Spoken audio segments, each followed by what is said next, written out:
s'incorpora a l'atac Béjar, era lateral aquesta centrada, compte de la segona rematada i gol matiner del Granollers aproximadament al minut.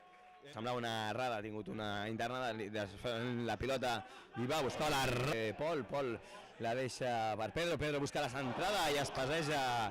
La primera parte nos meten un gol muy temprano, pero luego el equipo domina, tenemos ocasiones, pero no finalizamos. Al final, un golpe de suerte de un córner en el último minuto conseguimos marcar.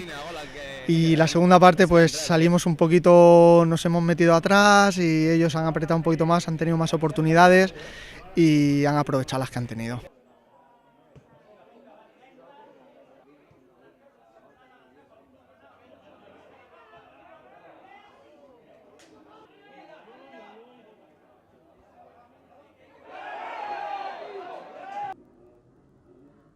Sabíamos que iba a ser un partido muy difícil contra un grandísimo equipo y lo que habíamos hablado las premisas era que salir a tope enchufados los primeros minutos, que no nos sorprendieran y mira, pues tenía la fortuna de encontrarnos con un balón ahí y ponernos por delante pronto. La verdad que el gol ese justo antes del descanso pues a veces te deja tocado, pero creo que la clave ha estado ahí, en que el equipo en la segunda parte ha salido y ha estado físicamente superior al rival y ahí se ha demostrado en las ocasiones de gol y que hemos tenido varias opciones para ampliar el marcador.